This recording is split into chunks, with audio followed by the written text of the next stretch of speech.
Nossa. E Microsoft. Ruim sem ela, pior sem ela. Agora tá gravando.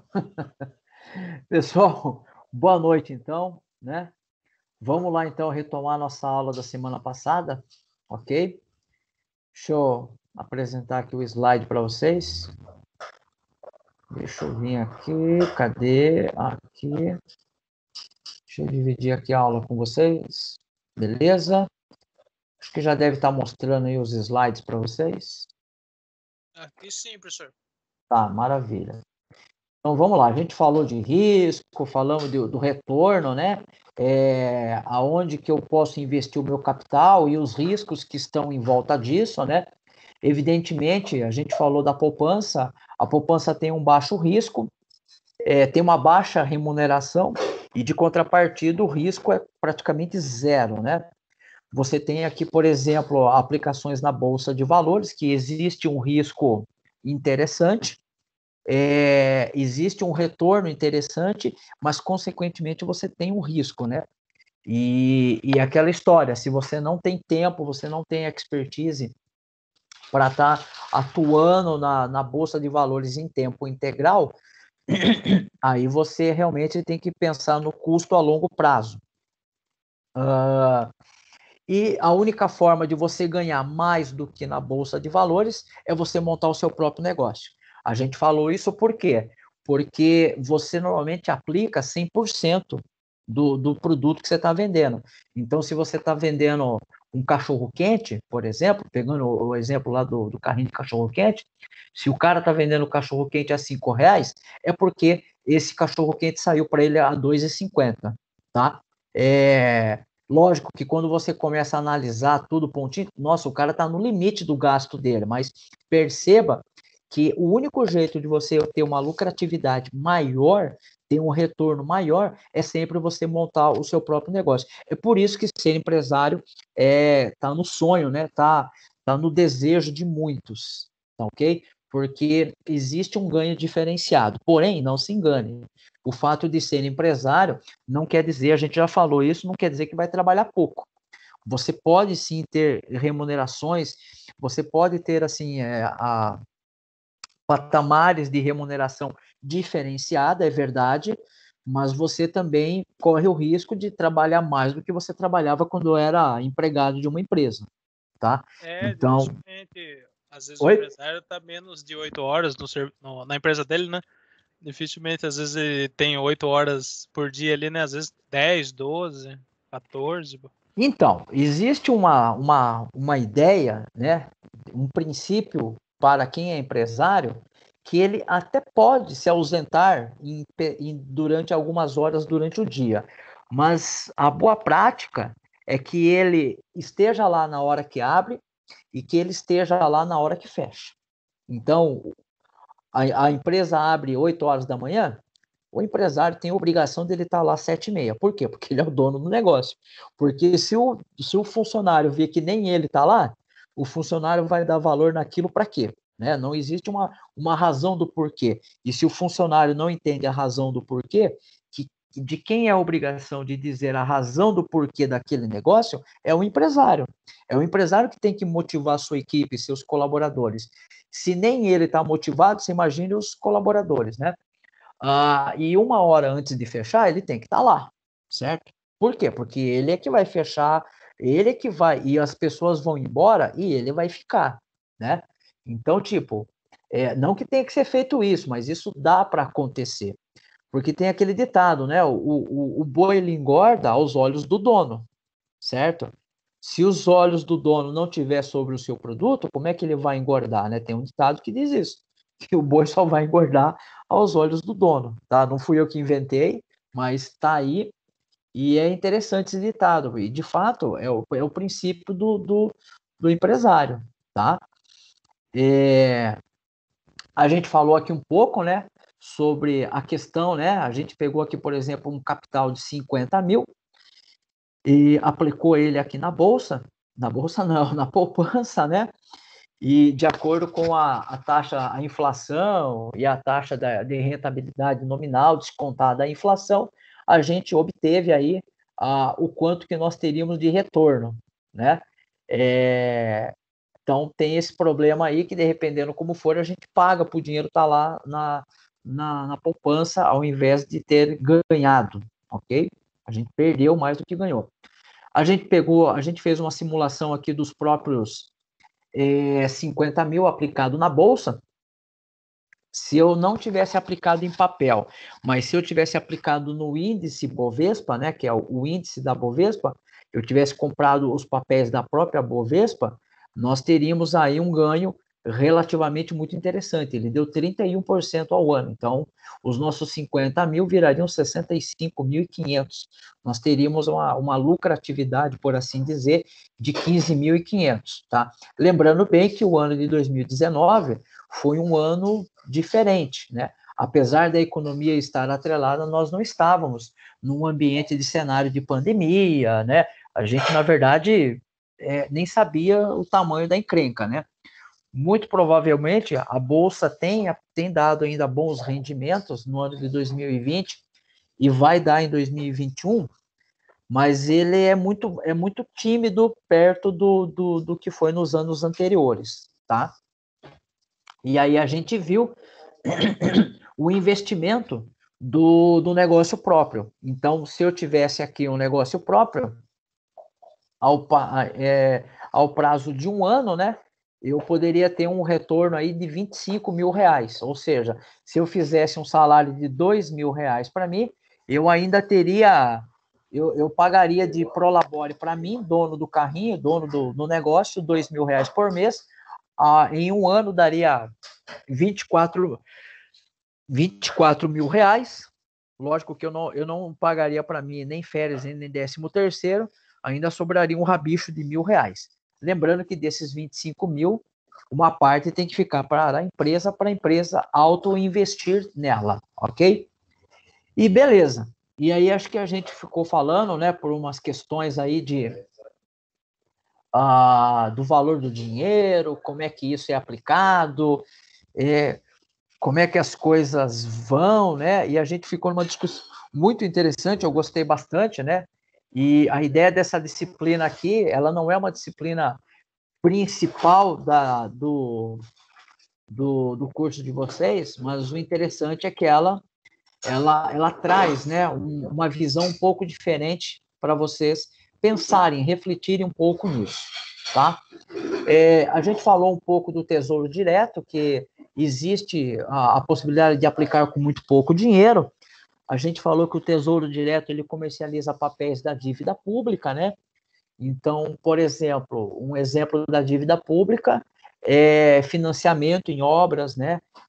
Precatórios, que de repente o governo tem que pagar uma dívida e ele não tem esse dinheiro, ele fala, olha, estou precisando de R$ 1 milhão aí agora, vou devolver esse dinheiro para você daqui 5 anos, 10 anos, vou pagar a Selic cada ano e vou dar mais um prêmio aqui de valor.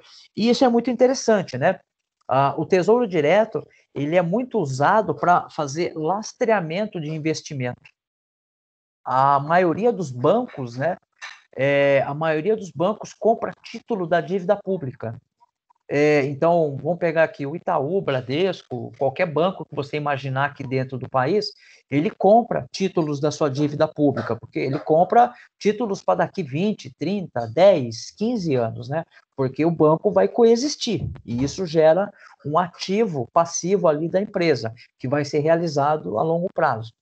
E existe também a possibilidade de você comprar ativos de outros países. Evidentemente, nós, como pessoas jurídicas, é muito difícil comprar uma letra do Tesouro Nacional americano, por exemplo, ou uma letra do Tesouro da França, por exemplo. Né? Não sei nem se é esse o nome, mas vai ter investimentos parecidos, similares. Né?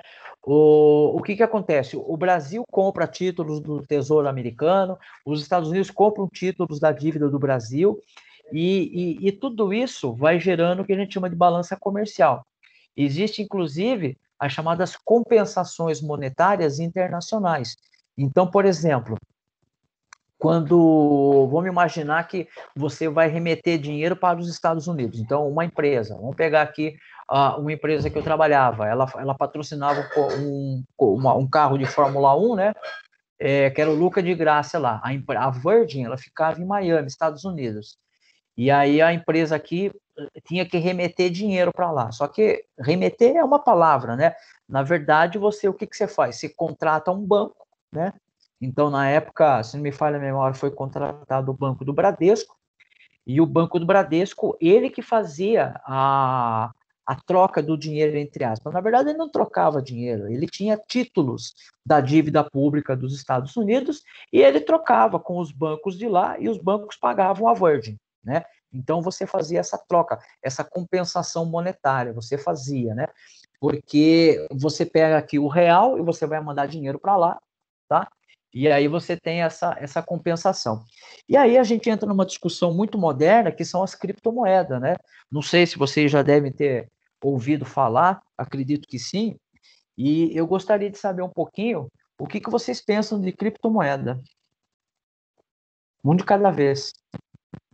Eu acho que é o caos instaurado, professor. Eu tenho uma opinião bem crítica em relação a isso. Devo dizer. Você acha que é o caos instaurado? Eu acho que não tem firmeza nenhuma nesse negócio de criptomoeda. Eu acho que é um cenário completamente dependente do ser humano, sabe?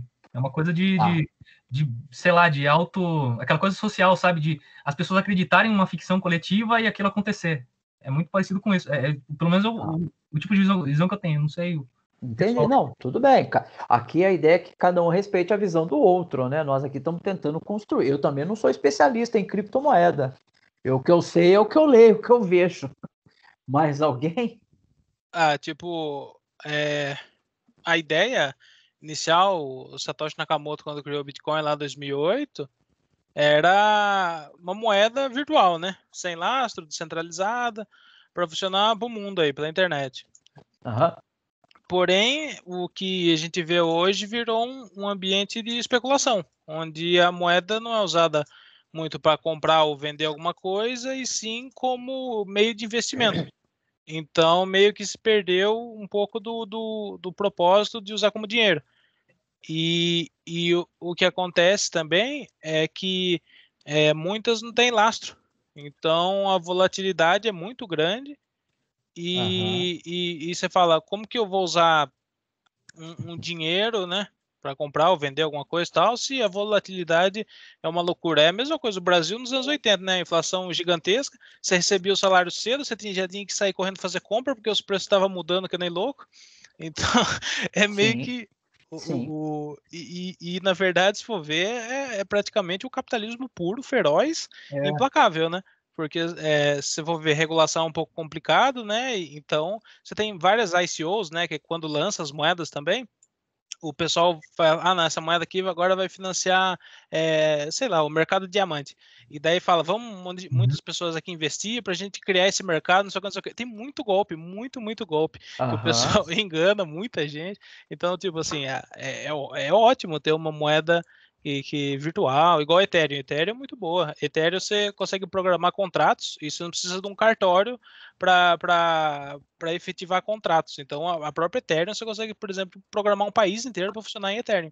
Só que o problema é todos os outros que eu citei, né? Mas a ideia é boa, mas não. É uma profecia autorrealizável, né? Acho. Pô, é aquela coisa tô só interrompendo você aqui, João. Pode falar, cara. Tô só. Não, manda. Eu concordei aí, cara. Manda. Não, é isso aí, pessoal. É isso aí. Mais alguém quer? Tem uma coisa, professor, que eu queria falar. Tem um livro do Eduardo Moreira, Desigualdade, sobre desigualdade, o livro. Ele fala muito sobre essa coisa do dinheiro e como se perdeu, nesse processo, a ideia de riqueza. Então, é a mesma coisa do capital improdutivo também, que a gente estava conversando na outra aula, né? É uma coisa assim, não produz riqueza nenhuma. É o capitalista mesmo, especulativo. O capitalista especulativo, ele não gera nenhuma riqueza. Ele só tira. Tipo, quer dizer, se o Estado também não entra nisso e não cobra, né, a parcela necessária, né, porque o imposto ele precisa ser progressivo, né, tanto que é uma coisa assim, é uma discussão da esquerda e da direita, essa coisa da reforma tributária, né, isso é muito É muito legal isso. Então, perceba que nós estamos falando de várias coisas, mas que elas remetem para um central, né? Maravilha. Mais alguém quer dar um pitaco aí? Pode falar aí, pessoal. Não tenha medo não de falar que comprou 15 milhões aí de criptomoeda. Dogecoin é o futuro. Então, lá com o Ronaldinho Gaúcho lá, tem uma coisa assim. Então vamos pensar um pouquinho tudo isso. Olha só. Perceba que o Bitcoins, a ideia é muito bonita, né? É como a gente romantizar o socialismo, né? A ditadura. Onde as coisas parecem que tudo funciona, né? Então vem alguém lá, imagine, né? Imagine que nós tivéssemos, é uma utopia, né? Imagine que nós tivéssemos um ditador, né? Que ele fosse uma pessoa altruísta. Primeiro que ser um altruísta já seria algo muito contrariado a um ditador, né? Mas perceba que, imagine que existisse essa possibilidade, né? Aonde a ordem dele valeria e ponto final que tem que ser feito. E a gente chega à conclusão que esse ditador altruísta, ele sempre vai tomar as decisões mais corretas e mais coerentes para a população, né? Isso é uma utopia. O princípio de uma moeda, como é que quando a gente estuda a história do dinheiro, o que vem a ser o dinheiro? O dinheiro ele veio para criar uma uniformização. Por quê? Porque lá atrás, quando a gente teve as primeiras trocas de produtos, né, as especiarias, os produtos, né, o chamado escambo, as pessoas tinham uma noção. Eu tenho aqui uma porca, né, ela tem esse tamanho, é dessa raça, dessa qualidade, e ela, para mim, Flávio, ela vale X. E você tem aí uma quantidade de tecido e você diz que isso vale tanto. Legal. Mas aí isso passa semana seguinte, semana anterior e tal, esses preços não são muito regulatórios, tá? Não existe uma regulação. O que acontece quando começa a se ampliar esse leque, a gente percebe que a própria troca, né, de serviço, ela começa a gerar alguns problemas. E aí se cria-se, né, estou falando de forma bem simplista, tá? Não estou entrando nos méritos, no detalhe e tal. E quando se cria a moeda é atrelada a um valor, né? Então diz lá que a moeda tem esse custo. E é o grande detalhe, né? Por que R$1 vale R$1? Né? Vocês já pararam para pensar por que R$1 vale R$1? E por que o que eu estou falando parece um negócio meio bocó, mas é interessante. Por que uma unidade de real, né, equivale a esse valor? E por que uma unidade de dólar equivale a isso? Isso está relacionado ao PIB da economia, tá? E quem controla esse PIB? Quem que define? Quem que molda essa economia? Essa economia, ela é moldada pelo governo democraticamente eleito ou por ali instituído de alguma forma, seja ele ditatorial, parlamentarismo, qualquer sistema de governo vai desenhar um sistema econômico, tá? E esse sistema econômico, ele vai precificar algumas coisas, inclusive o dinheiro, tá? Então, perceba que existe um poder, existe uma centralização em cima disso. O grande problema da criptomoeda é que ela nasceu com o intuito de ser uma moeda livre de mercado. Livre de mercado. Só que tem um grande problema. Um grande problema. Imagine o seguinte, vamos imaginar, não faço nem ideia quanto está custando uma criptomoeda agora, mas vamos imaginar que com uma criptomoeda eu consigo comprar um carro popular no Brasil. Uma situação hipotética. A pergunta é a seguinte: será que com essa criptomoeda, uma criptomoeda que o princípio dela é globalizada, será que eu consigo comprar um carro popular na Europa, nos Estados Unidos? Então, quando essas coisas começam a perder a paridade, isso começa a falar um pouco daí do que vocês falaram. Dúvida, esse valor é baseado em quê? É valorizado em quê? Né? E aí tem um outro detalhe. Esse é o mais grave, é o mais perverso das criptomoedas. Como o princípio da criptomoeda não é ter nenhuma regulamentação legal, ela tem sido muito utilizada para cenários não éticos, cenários criminosos, tá? Então, por exemplo, como é que um determinado grupo consegue comprar um determinado produto? Porque, pense, por mais difícil que seja, ou mais simples que seja, quando um grupo terrorista ele vai comprar uma quantidade de armas, vamos dar um exemplo hipotético aqui, ele vai procurar alguém, certo? Esse alguém vai comprar essa arma de alguma empresa, de alguém que comprou legalizado isso. Então, o dinheiro, por mais difícil que seja, ele é rastreável, né? Ah, mas o dinheiro saiu do Brasil, foi para a Europa, da Europa foi para a Ásia, da Ásia voltou para o continente centro-americano, depois voltou para a Europa e depois foi para a América do Norte. Mas não importa. O dinheiro, ele é passível de rastrear. Por quê? Porque os países, eles controlam o sistema monetário. Isso não acontece com criptomoeda. E aí nós temos um problema que vocês que falaram um pouco aí, falaram que nós temos um caos, né? Então, nós temos um problema sério com as criptomoedas. Existem situações, por exemplo, que o cara ele pode comprar a criptomoeda aqui e ele pode gastar onde ele quiser. E aí tem a questão da entrada de recursos, né? A entrada de dinheiro para aquele determinado país. Vou dar um exemplo bem simples. Eu trabalho em Itapetininga, ok? Só que eu moro em Sorocaba.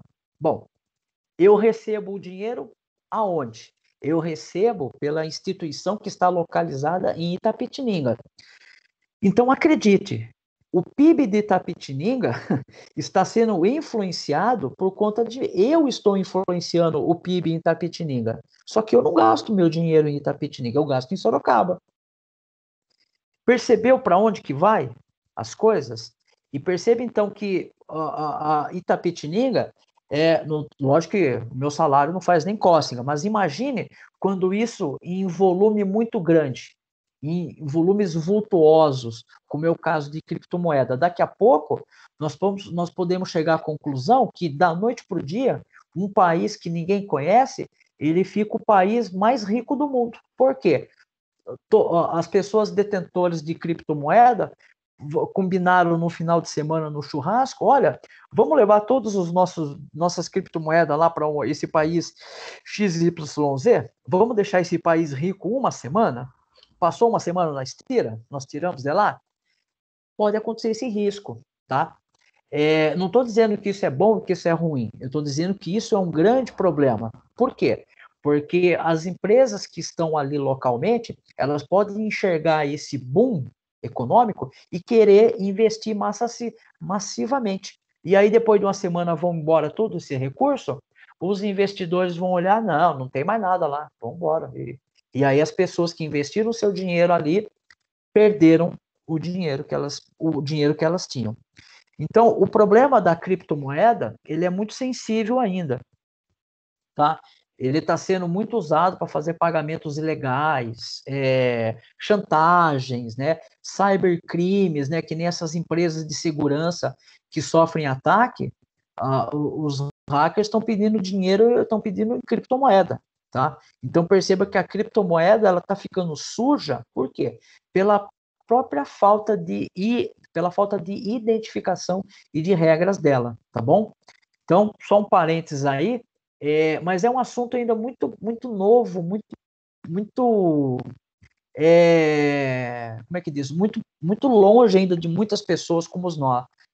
É muito longe ainda, né? Haja pelo custo de uma criptomoeda, são altos investidores e tem o risco do que vocês falaram aí de golpe, né? A pessoa achar que está comprando uma coisa real e na verdade está comprando nada, né? Eu lembro que um tempo atrás, acho que aqui no Brasil vai fazer acho que um ano, sei lá, uns 8 meses, teve alguns investidores que tiveram uma promessa de um camarada aí que iam ter rendimentos de 40%, 30%, né? E isso não existe, gente. Isso não existe. Crescimentos acima de 20%, 30% é investimento a longo prazo. você comprar ações hoje, segunda-feira, e vender na quinta-feira com lucro de 30%, isso é golpe, isso é mentira. Tá? E esse cara enganou esses investidores e levou o dinheiro embora. Tá? A criptomoeda é pior ainda. Esses caras ainda tinham para quem correr. Eles foram numa delegacia e fizeram queixa-crime contra esse cara. Mas e criptomoeda? Com quem que você vai brigar? Aonde que o cara está? Que banco está administrando isso? Certo? Então, mas é um grande problema, tá? É um grande problema. Então, quando a gente olha a criptomoeda, eu sempre olho lá atrás na história. Por que foi criada uma moeda? A moeda foi criada para tentar parametrizar todo mundo igual. A criptomoeda, ela está indo de encontro com isso, tá? Tem um autor chamado Mohan que ele fala um pouco da desordem, né? E a desordem, ela é importante. A criptomoeda, ela está causando uma desordem no sistema financeiro, para quem está lá em cima, né? Que é interessante para ver como é que os países vão se relacionar futuramente do ponto de vista de balança comercial, tá? Perdão, Então, como que é o pode falar. do autor? Eu quero anotar aqui. Mohan? Mohan. Como que Edgar Morin. Edgar Morin. Edgar Morin, né? Morin. É tipo M-O-R-I-E, né? Ah, tá. Beleza. Tá? E ele fala um pouco dessa desordem, não pensando no dinheiro, mas você pode fazer uma abstração disso, tá bom? Então, a gente está sempre nessa questão. Se a gente olhar aqui para dentro, o que é o Pix? O Pix é algo muito parecido. O Pix, ele é uma tentativa, né, de tornar os meios de pagamento mais, vamos dizer assim, mais equalitários, né? Então, hoje, por exemplo, você tem a possibilidade da manicure, né? A manicure que fez um puxadinho ali na área dela, ela receber Pix. Ah, não vai muito. Eu gosto de pamonha. Sábado que passou, tem um senhor que passa com uma perua ali e eu nunca tô com dinheiro no bolso, porque a gente tá tão acostumado a usar dinheiro de plástico. E aí eu escutei ele lá, vindo lá longe com o megafone dele em cima do carro falando, né? Falei, putz, que vontade de comer pamonha. Aí eu, na hora que ele chegar perto, eu vou ali perguntar. Só que eu não tinha um dinheiro de papel no bolso. Falei, vou perguntar se ele aceita Pix. Perguntei para ele, tá, tudo bem, ele parou. Perguntei, o senhor aceita cartão? Ele falou, aceito cartão, aceito Pix. Eu falei, que legal. Então, hoje, os meios de pagamento, eles são muito mais justos para todo mundo, né? O Pix, ele veio para dar uma agilizada nisso, mas não que o Pix é a solução. O Pix veio trazer outros problemas, entendeu? Então, perceba, para cada solução sempre vai ter um problema, tá? Mas vamos lá, vamos voltar aqui. Mas legal isso, tá? Bacana. Vamos voltar aqui. Você falou, né, que é tipo uma questão difícil. Eu acho que é uma questão também do direito internacional, né? Sim, exatamente. Né? É a mesma. Essa questão do direito internacional. Pense no seguinte cenário: você tem um satélite lá voando lá em cima. Aí, por algum motivo, você tira uma foto lá de, sei lá, você tira a foto lá. A França é muito conhecida pelos seus vinhos, né? E aí você vai lá e tira uma foto, vê que as plantações de vinho da França estão tudo detonadas. Ué, você de posse com dessa informação, você vai investir na sua produção aqui. Até aí não tem problema nenhum. Mas a pergunta é, como é que você conseguiu essa informação? Você conseguiu ela de forma lícita ou ilícita? O que esse satélite está fazendo lá em cima? Você entendeu? É algo para se pensar. Eu não tenho a resposta, mas é algo para se pensar. É verdade, o senhor me fez lembrar de uma coisa, tem na criptomoeda também, eu estava até vendo o Dogecoin agora aqui. O Bitcoin está $60 mil quase, dá quase 300 mil. Bitcoin. Um Bitcoin.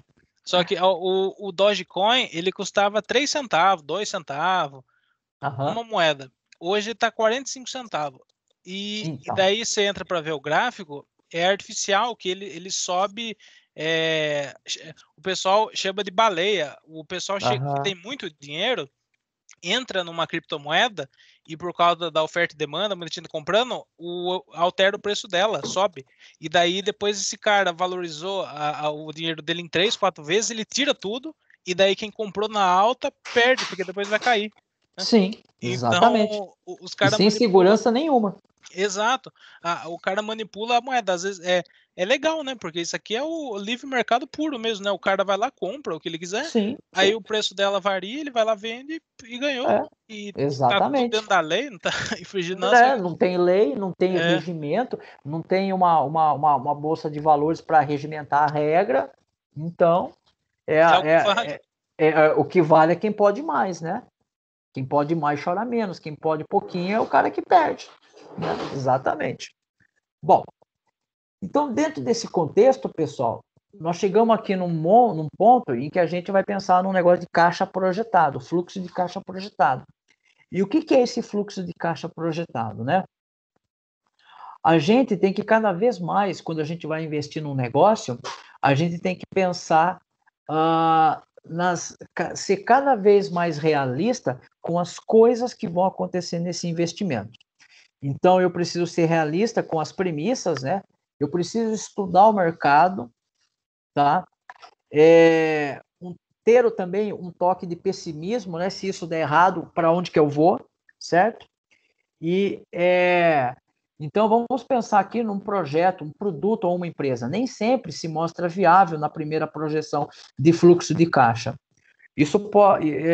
Por isso fazer uma estimativa é crucial, tá? Isso é muito importante. E para isso a gente tem algumas regras de mercado que são as chamadas TMA e a TIR, né? Então, a TMA é a taxa mínima de atratividade. E o que é isso? É o mínimo que o investidor, o empreendedor ou o empreendedor está disposto a receber pelo retorno para conduzir um projeto. Então, vamos imaginar, se eu montar um carrinho de cachorrão, qual é a TMA dele? Bom, eu estou disposto a receber o mínimo por isso é R$ 5.000 ao ano. Se esse empreendimento, depois que eu fizer as matemáticas, os cálculos, tudo, ele me der R$ 5.000 por ano e eu estou disposto, eu entro no negócio. Não. A minha linha de corte é 5.000. Se der 4.999,99, eu estou fora. Ah, mas é 1 centavo. Então, você tem que ter essa regra. É uma linha de corte, tá ok? É o prêmio pelo risco, né? É o retorno adicional pelo empreendedor e investidor, certo? Para justificar o risco de algum empreendimento, tá? Então, lembre que a TMA é o mínimo. A gente tem a TIR. A TIR é a taxa interna de retorno, né? É a medida relativa expressa em termos percentuais de quanto rende um projeto de investimento, considerando a mesma periodicidade do fluxo de caixa projetado. Então, eu vou criar um fluxo de caixa e eu posso, a partir desse fluxo de caixa, lançar estimativas futuras de como vai andar o meu negócio. E aí, através dessa estimativa, que tem que ser real, o mais pessimista possível, eu vou extrair dela a TMA e a TIR. E com base na TMA e na TIR, eu tomo a decisão se eu vou investir ou não. Então, eu trouxe aqui para vocês um exemplo. Deixa eu ver se está funcionando aqui minha planilha. Deixa eu compartilhar aqui um arquivo com vocês. Deixa eu compartilhar a tela toda, é mais fácil. Acho que deve estar abrindo aí uma tela aí para vocês. Certo? Isso, fluxo de caixa mensal. Isso, maravilha. Então, olha só. O que eu tenho aqui? Eu tenho aqui, ó, nesse lado aqui, eu tenho as entradas, ou seja, é dinheiro que vai entrar. E aqui na parte de baixo, eu tenho as saídas, que são as despesas. Então, eu estou montando um negócio, tá? Eu estou investindo, tanto até com data de 2020 aqui. O que é isso aqui? Deixa eu só ver onde tem vindo aqui. Legal. Beleza. E aí, ó, num primeiro momento, eu peguei lá um fundo de garantia que eu fui mandado embora de uma empresa e eu peguei R$ 20.000. Coloquei aqui R$ 20.000. Então, eu fiz um investimento de R$ 20.000, ok? Investi lá num negócio. Aí, no primeiro mês, eu não tive, eu vou ter aqui com venda de produto, ó, tá vendo aqui venda de produto ou venda de serviço. Então, eu vou ter aqui venda de produto, eu vou ter 5 mil. Vou ter 5 mil e vou ter 3 mil com venda de serviços. Né? Se eu quiser fazer mais um aporte, eu tenho mais investimento. Aqui eu posso ter outros serviços, alguma coisa. Legal. E aqui tem as saídas. Então, quando eu fui para montar o negócio, eu coloquei aqui, como é que eu posso dizer? Eu coloquei aqui que gastei R$1.000 de marketing. Despesa de produto, eu gastei R$8.000. Despesa de serviços, vou colocar 5 mil. Certo? Você vai ver que esse valor aqui, ó, esse valor aqui é o total disso daqui, ó. Certo? É o total disso aqui, ó. Esse valor de 18 mil é o total aqui. E aí eu tenho aqui despesas administrativas, precisei contratar um escritório de contabilidade, né? Pá, pá, pá. Aí tem aqui os impostos, vou colocar mais 500 aqui de impostos. Despesas com pessoal, aqui é salário, né? Outras despesas, sei lá, pintura, comprar coisas diversas. Muito bem. O que acontece? Se a gente olhar aqui, ó, a minha despesa foi 18.500. O meu investimento foi 20 mil. Então, quanto que eu tenho de sobra? Eu tenho 1.500.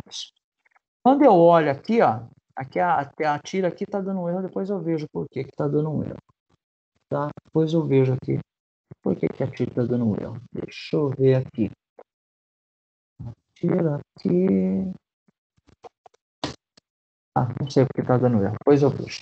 Mas o fato é que eu estou projetando o meu caixa aqui, ó.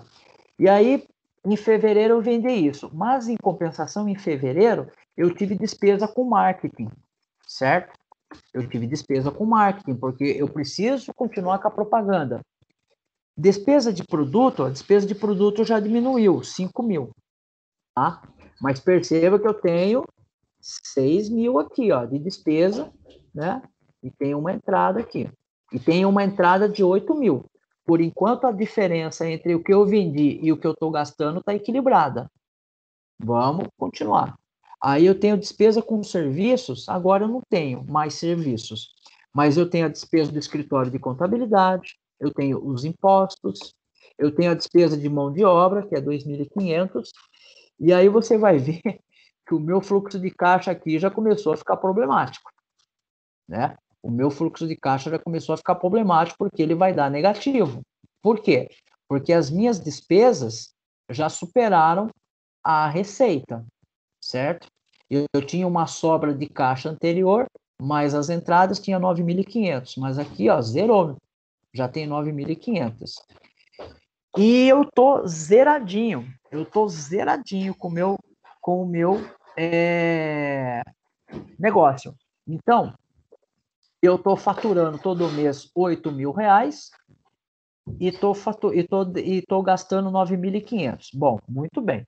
Se a gente começar a mostrar isso aqui, ó, vamos andar um pouquinho no tempo aqui. Não vou andar muito, mas vamos imaginar que as despesas persistem, certo? Já vão ver que aqui em cima vai começar a gerar uns problemas. Já está começando a ficar negativo. Ó, aqui, ó, já está começando a ficar negativo. Aqui já ficou negativo, né? Aqui já começou a ficar até um saldo negativo de... É que está muito ruim aqui, mas tem um sinal de menos aqui, ó. Bem discreto. Tá vendo? Um sinal de menos aqui. É que aqui, deixa eu ver se eu consigo formatar aqui para quando ficar negativo. Agora eu não vou conseguir mexer nisso. Mas não tem problema. Tá ficando negativo o meu fluxo de caixa. Por quê? Porque eu estou vendendo 8 mil e tô gastando 9.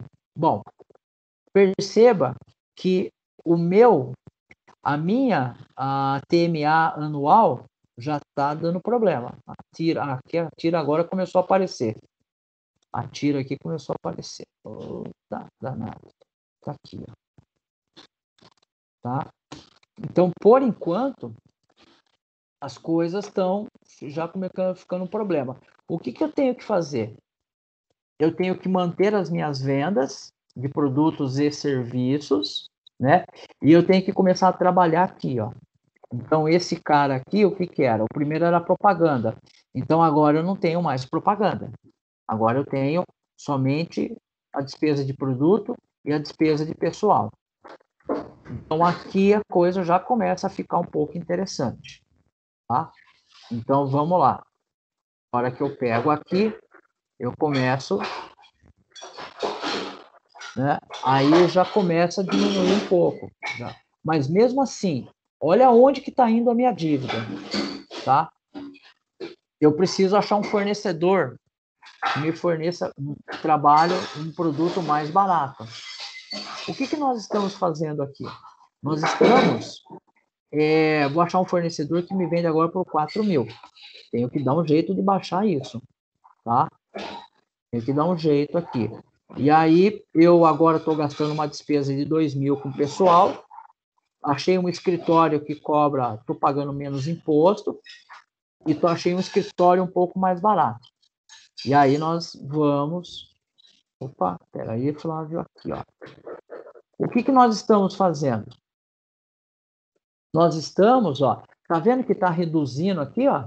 Antes era negativo 10 mil, agora é negativo 8.900. Nós estamos andando no tempo, né? Nós estamos aqui andando no tempo para ver se é vantajoso esse negócio a longo prazo, tá? Então, estou fazendo aqui os cálculos, olha, tá começando, olha aqui, ó. Em fevereiro de 2022 que começou a dar lucro. Começou a dar lucro de R$500. Depois de quase 2 anos. Eu venho aqui, eu vou continuando, né? E olha que eu não estou perdendo venda. Eu estou vendendo e mantendo o mesmo volume de venda, né? Legal.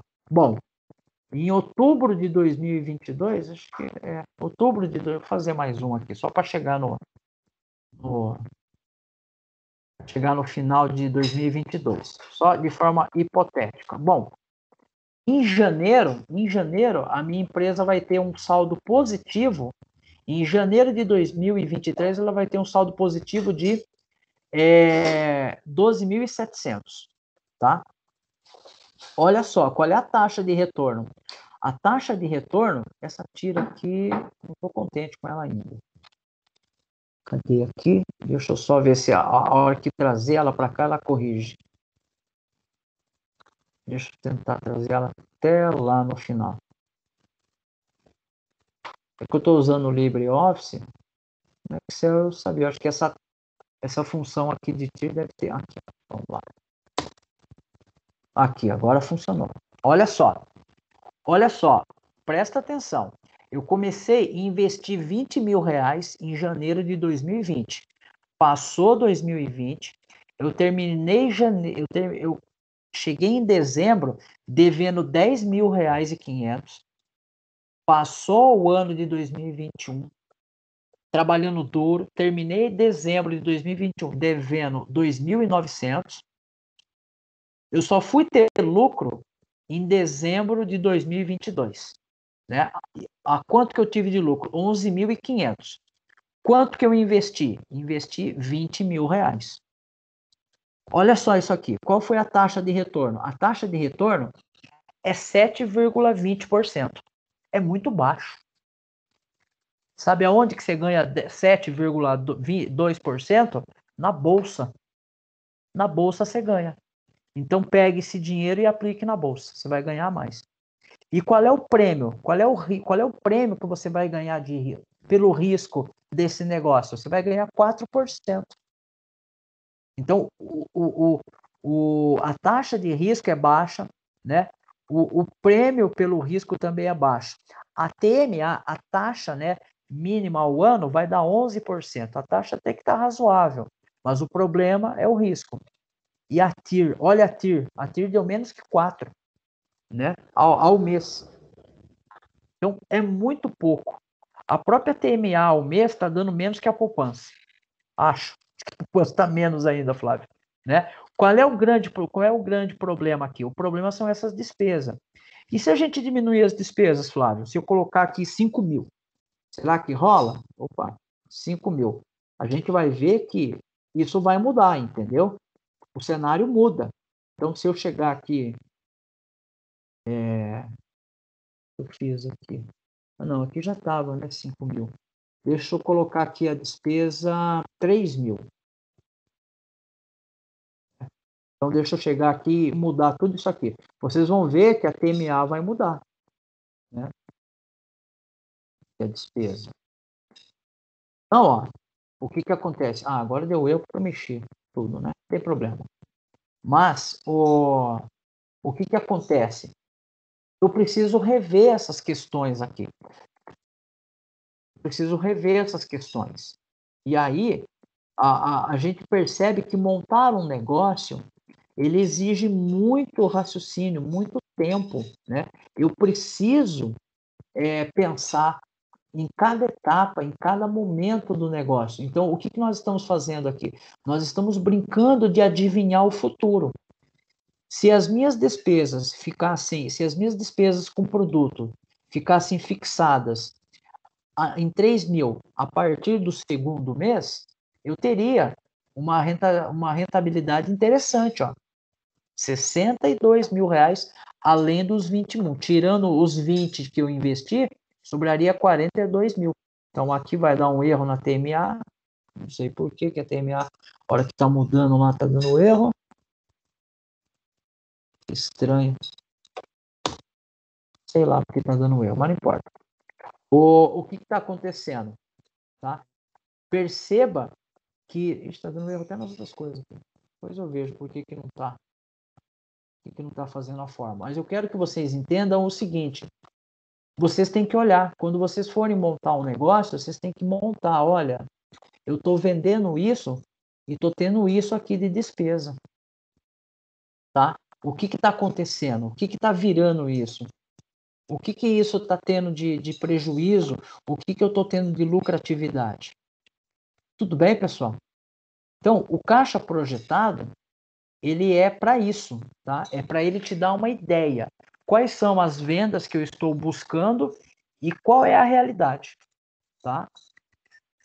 Com base nisso, uma outra coisa interessante é a gente quantificar uma boa estratégia. Então, por exemplo, existe uma outra coisa aqui, que é o retorno sobre o capital investido, o ROIC, né? Mede a quantia de dinheiro que uma empresa tem capacidade de gerar com o capital investido. Então, uma boa estratégia é você buscar empresas que garantem um ROIC alto, tá? Então, um erro comum é querer, né? Tá faltando um R aqui, fazer uma empresa crescer, ganhar mercado, sacrificando a margem do ROIC. Quer ver que interessante? Vou mostrar aqui para vocês na bolsa de valores.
Acho que o professor foi sair, ele fechou o Teams lá.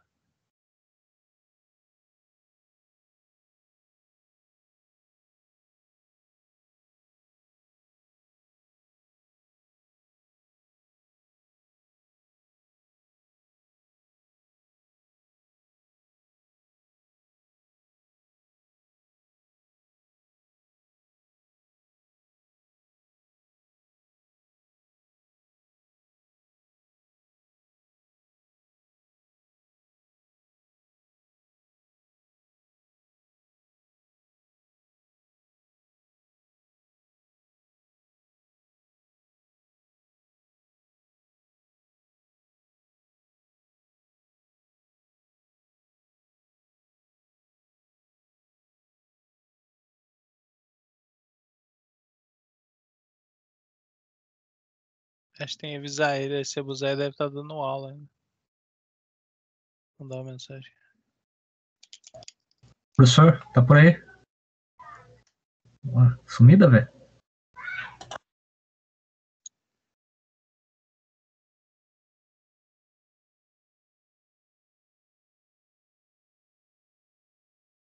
Acho que ele foi sair ali pra entrar em outra coisa, fechou o Teams.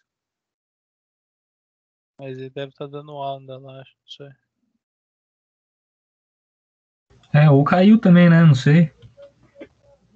Ou caiu, né? Ou caiu.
Voltei?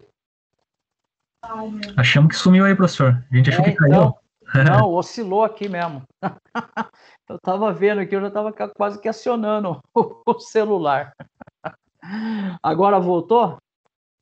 Acho que eu fui ver depois Agora, de um agora tá de boa tempinho. aqui, professor. Agora tá dando pra escutar bem. Tá, então tá bom. Maravilha. Acontece.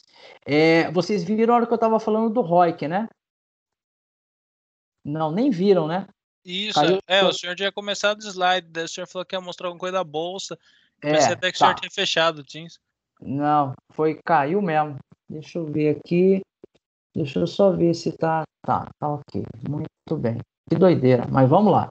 Então vamos lá. Eu estava falando aqui que o ROIC de uma empresa, tá? É o retorno do capital investido. Vocês estão vendo aí agora, né? Sim, sim. Tá.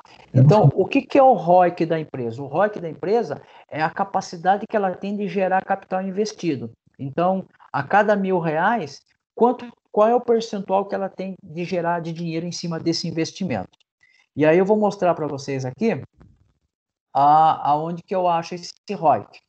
Então, por exemplo, aqui, ó, eu tenho uma empresa aqui. Deixa eu pegar aqui Deixa eu pegar uma empresa aqui, deixa eu pegar a Tasa. Aqui, ó, Tasa. Tasa, vou pegar a Tasa 3. O que faz? Aqui, vamos lá. A Tasa 3. O retorno do dinheiro investido é 43,8. Então, olha só, a cada R$ 1.000 que é colocado de investimento nessa empresa, ela consegue gerar 43% de grana em cima disso. Agora, o que a Tasa faz? Estão vendo aqui, ó? Estão me enxergando aí? Estamos sim, professor. Olha lá, Taurus. O que a Taurus faz? Armas. Armas, munições, né? Olha lá, olha o ROIC aqui, ó. Normalmente, vamos pegar aqui, por exemplo, essa West 3 aqui. Vamos pegar essa West aqui. E sei o que faz essa empresa. Opa, tem que clicar no exibir, Flávio. Programas e serviços. Qual é o ROIC dela? Ixi, aqui tá errado. Esse ROIC aqui tá zoado. Deixa eu ver essa Mobile aqui. Deve estar desatualizado. Site aqui da pesquisa. Quem colocou? Quem que é? Mobile, programas e serviços. O ROIC, nossa, essa aqui fechou já. Mas pelo menos o da Taurus ali deu para a gente ver. Então, sempre quando a gente procura, dá para a gente buscar por fazer investimento. Ó, um ROIC bom, ó. 24,4%. É a companhia de gás, ó, de São Paulo. Tá? Mas também quanto custa cada ação dela? 156 conto. Né? Muita grana. Mas o ROIC dela é muito legal. Tá? Então, o que faz isso? Então, vamos dar um exemplo aqui de um ROIC, né? A Coca-Cola, ela tem um ROIC alto, tá? Vamos tentar pesquisar a Coca-Cola aqui. Deixa eu ver se eu acho aqui. Coca-Cola.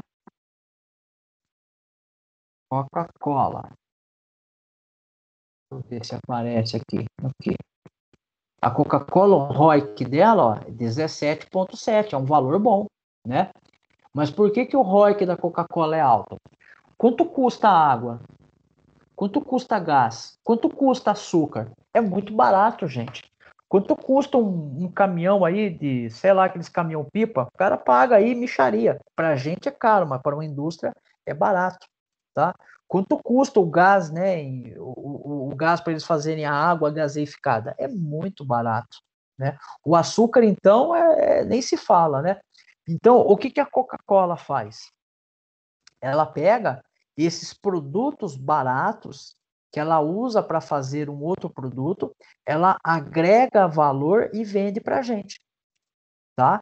E é dessa forma, então toda empresa que consegue agregar um valor alto, né, alto ao seu produto, você vai ter um ROIC alto, relativamente acima de 10%, você vai ter um ROIC diferenciado, tá?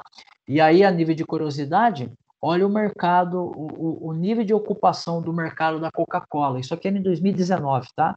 O quanto que ela ocupava do mercado em 2019.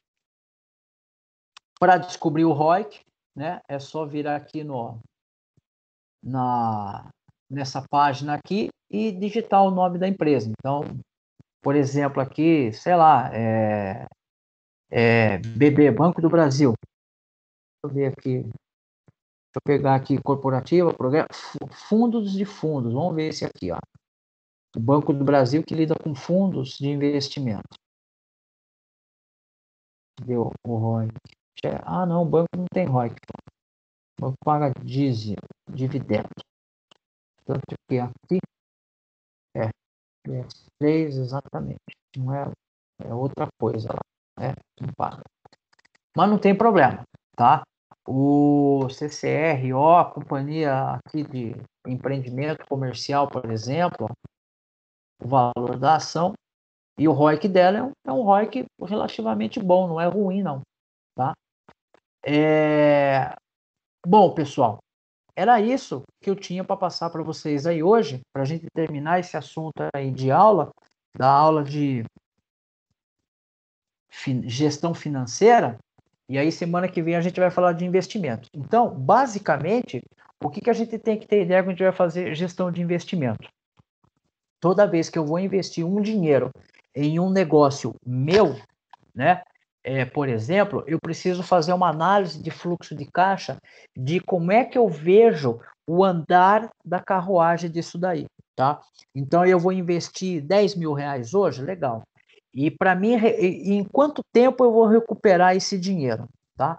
E aí, o fluxo de caixa projetado, ele vai ajudar. É uma forma bem simplista, mas ele te dá uma visão do todo. Então, você coloca no primeiro mês, eu tenho que comprar o carrinho de cachorrão, eu tenho que comprar pão, tenho que comprar salsicha, tenho que comprar molho, tenho que comprar o papel, o saquinho para colocar, tenho que comprar um uniforme para mim, tenho que dar uma pintada aqui na área de casa, porque é onde que eu vou colocar ele, eu vou comprar uma banqueta, vou comprar refrigerante, então eu vou fazer um investimento.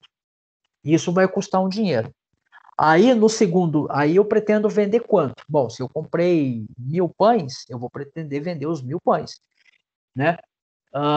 E eu vou fazendo, então eu tenho a soma das despesas e a soma das riquezas. E conforme essas despesas e riquezas vão avançando nos meses seguintes, eu vou verificando como é que vai ficando o saldo projetado disso, tá?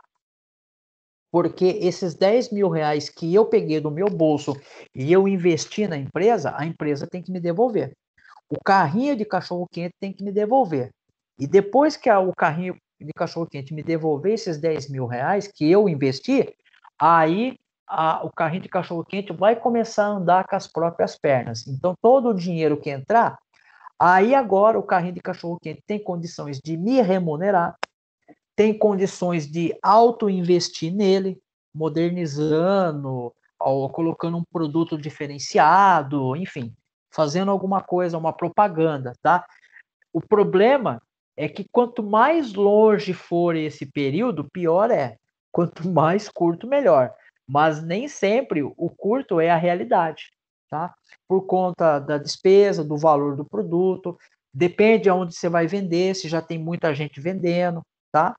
Então, a ideia geral para vocês, para passar para vocês, é fazer essa gestão financeira. Então, se você tem um dinheiro, compensa você investir no seu negócio, compensa você investir na bolsa de valores, compensa você investir na poupança, você tem que avaliar isso. Então, eu mostrei para vocês o cenário de como é que vai ficar na bolsa, como é que vai ficar na poupança e como é que vai ficar em você investir um negócio próprio. Evidentemente, você vai ganhar muito mais dinheiro se você colocar no seu negócio próprio. Mas, lembre-se, por trás desse correr risco, você vai ter que trabalhar bastante, tá? Bom, era isso, pessoal. Alguma coisa aí que eu falei que ficou meio duvidoso? Se alguém quiser aí... Eu tenho uma dúvida, na verdade, tipo, uma Pode dúvida, falar. nem um pensamento assim, que me passou pela cabeça. Pessoas de investimento, a gente pode usar, por exemplo, o princípio de Pareto, usar 20% do tempo da gente para analisar as circunstâncias primeiro? É isso que seria o ideal? Então, quando você fala no investimento em negócio próprio ou na bolsa? Qualquer investimento, na verdade. Será que a gente Então, não, eu tipo, acho que a linha escreve de bem, você acha? raciocínio, eu não tinha pensado nisso, mas analisando, se Pareto fala que eu tenho que tentar fazer o mínimo de esforço para atingir o máximo de resultado, eu penso que no investimento sim também. Por que não? É, porque Tá? O Pareto é um gênio da sociologia, né? Sim, Ele exatamente. inventou uma lei social, né? Ele é Então bom. eu acredito que sim, porque você. A questão é a seguinte: o problema todo é aonde você está inserido na macroeconomia. Uhum. Se não tem nenhum concorrente, então vamos pensar de uma forma bem estranha, né? Se não tem nenhum concorrente, qual é a motivação de você fazer um produto melhor? É, Praticamente nenhuma. Então, o que você fizer está bem feito. Então, essa lei de Pareto, ela acaba se perdendo porque você não vai ter nenhum concorrente. Agora, quando você tem um concorrente dentro de uma economia diversificada, você realmente vai ter que otimizar o seu tempo para maximizar o seu resultado. Tá? Você vai ter que se valer de treinamento, de expertise para colocar isso num topo mais elevado. Mas sim, dá para fazer a relação de Pareto sem problema nenhum. Não vejo nenhum problema, não. Tá? Bacana, professor. Tranquilo? Mais alguém? Tudo bem então, pessoal? Então, vou fazer o seguinte. Agora já é 8h25. Eu vou encerrar aqui a gravação. Aí, daqui a pouco, eu já subo a aula lá, tá? Beleza? Aí, só peço desculpa aí que caiu aí a net aí, mas voltou. Sorte que voltou rapidinho. A hora que eu olhei o modem aqui, o modem deu uma oscilada aqui. Mas beleza? Pessoal, então, boa semana aí que tá começando pra gente, tá? Vejo vocês semana que vem, tá bom? Tchau, tchau. Até. Qualquer dúvida, pode mandar, tá bom? Isso aí, professor. Boa semana por aí. Boa semana, galera. Obrigado, Tchau, pessoal. boa semana aí. Falou. Até mais. Obrigado.